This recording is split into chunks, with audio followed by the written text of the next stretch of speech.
Halo guys, balik lagi bareng gua Anes di channel YouTube Kotak Game. Laptop tipis untuk kerja memang tetap menjadi salah satu jenis laptop yang paling dicari karena biasanya hemat daya dan ringkas untuk dibawa kemana-mana. Nah, gua ada rekomendasi laptop dari HP yang punya bobot kurang dari 1 kg aja nih, yaitu HP Pavilion Aero 13 dengan kode BE2001AU.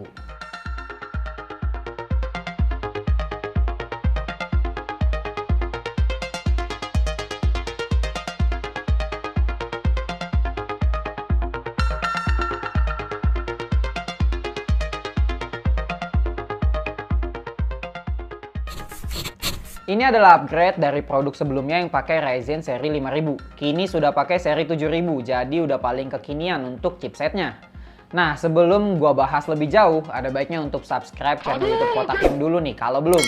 Dan jangan lupa nyalakan lonceng notifikasinya.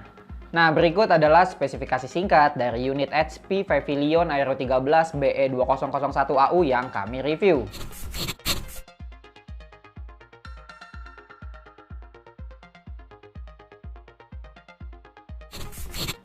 Untuk sektor desain, seri Pavilion Aero ini sudah diupdate ya dari versi tahun lalunya yang memang sebenarnya sudah cakep. Tapi kini dibikin lebih cakep lagi karena logonya sudah pakai logo HP yang ada di seri Spectre. Seri yang lebih mahal, jadi terasa lebih minimalis, makin bikin bingung nih letak segmentasinya karena seri Pavilion aja sekarang udah kelihatan mahal. Materialnya sudah pakai magnesium aluminium yang berakibat kebobotnya yang bisa dipertahankan berada di bawah 1 kg. 950 gram lebih tepatnya. Untuk mendapatkan bobot seperti ini di laptop memang bukan hal yang mudah. Makanya biasanya laptop-laptop dengan bobot seringan ini biasanya harganya mahal. Tapi tenang, Pavilion Aero ini harganya cukup terjangkau kok. Nah, laptop ini juga tipis banget ya, hanya 1,69 cm saja. Jadi untuk desain secara keseluruhan ini laptop yang cakep dan ringkas banget. Portable tapi tetap estetik. Nah, ngomongin tipisnya yang keterlaluan, hebatnya lagi, laptop ini punya keyboard yang enak, tactile dengan layout yang compact tanpa numpad. Sudah ada backlight juga dengan 2 tingkat kecerahan, sedangkan untuk touchpadnya juga sudah lega, dengan akurasi yang presisi. Jadi udah lengkap ya untuk urusan keyboard dan touchpadnya, nggak ada komplain apapun. Oh iya, di sisi kanan bawah juga ada fingerprint scanner untuk keamanan ekstra. Nah, untuk kelengkapan portnya, di sisi kiri ada satu HDMI full size, jadi nggak semuanya dibebankan di port Type-C. Satu USB Type-A dengan sistem buka tutup, satu USB Type-C yang support power delivery dan display port 1.4. Nah, yang terakhir ada port 3,5 mm audio combo. Untuk di sebelah kanan hanya ada satu USB Type-A dan satu port DC-in. Layar untuk laptop ini datang dengan panel IPS berukuran 13,3 inci beresolusi 1200p yang memiliki kecerahan hingga 400 nits. Jadi masih aman untuk dipakai di luar ruangan atau di coffee shop yang banyak tembus cahaya mataharinya. Untuk akurasi warna juga sudah oke ya, dengan 100% sRGB. Layarnya dipakai untuk ngedit atau ngedesain tipis-tipis masih bisa banget.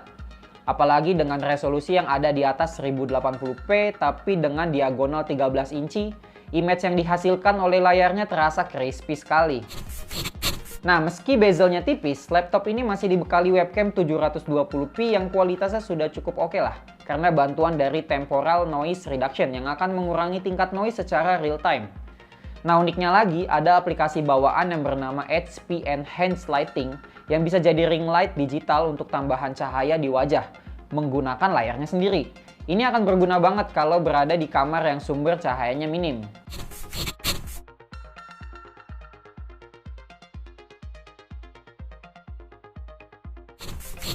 Sedangkan konfigurasi stereo speaker dari Bang & Olufsen-nya bertipe downfiring, yang ternyata cukup bikin gua kaget.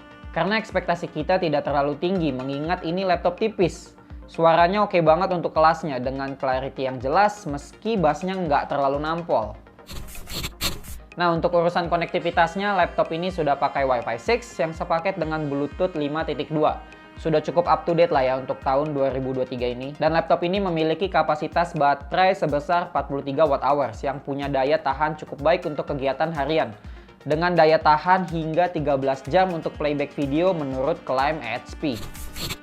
Charger yang disertakan memiliki daya 65 Watt yang masih menggunakan protokol DC-in konvensional, belum Type-C. Nah, spesifikasinya seperti yang tadi sudah gue sebutkan. Laptop ini sudah sangat up to date dengan Ryzen 7000 series, yaitu Ryzen 5 7535U dengan 6 core dan 12 thread. Boost clock di 4,55 GHz. Karena ini laptop kantoran yang nggak perlu amat GPU discrete, tentu pengolah grafisnya pakai iGPU onboard dari CPU-nya aja, yaitu AMD Radeon 660M yang ditunjang dengan RAM DDR5 16GB yang berjalan di kecepatan 6400 MHz yang bersifat onboard juga. Jadi udah nggak bisa di-upgrade lagi. Nah, sedangkan untuk storage NVMe M.2 SSD berkapasitas 512GB yang tidak disebutkan sudah berada di PCIe Gen keberapa.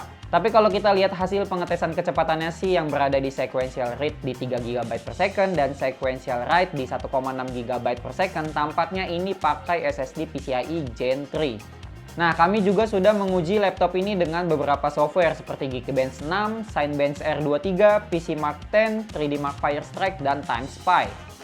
Dan ini dia hasilnya.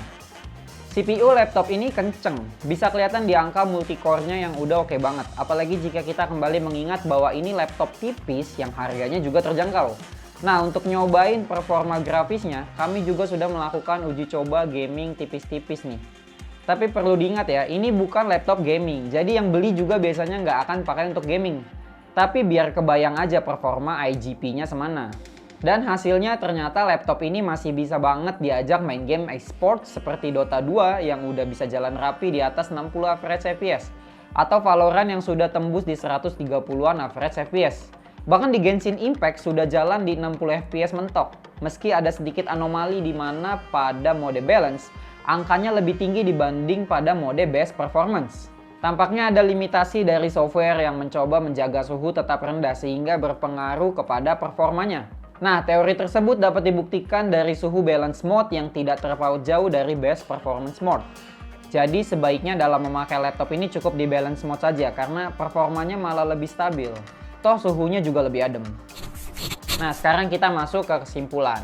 Ini laptop yang all-rounder banget, dari desainnya yang ringkas, enak dilihat, tapi masih memiliki performa kelas mid-end untuk kerjaan sehari-hari.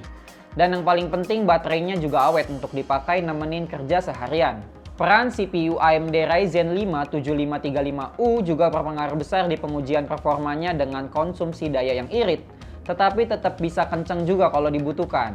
Nah, siapa sih yang cocok untuk laptop ini? Tentu para pekerja yang perlu laptop kenceng dan awet untuk bisa dibawa kemana-mana. Atau para konten kreator yang punya mobilitas tinggi namun masih perlu laptop dengan layar yang punya akurasi bagus. Atau bahkan anak kuliahan yang perlu laptop untuk dipakai belajar tapi masih bisa gaming tipis-tipis. Nah, kalau kamu tertarik dengan laptop ini nih, HP Pavilion Aero 13 yang kami review ini dibanderol seharga Rp12.999.000 yang sudah datang dengan Office Home and Student 2021 dan garansi resmi 2 tahun.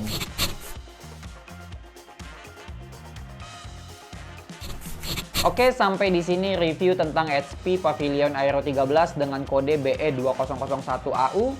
Like video ini kalau kamu suka, jangan lupa komen dan subscribe channel YouTube Kotak Game.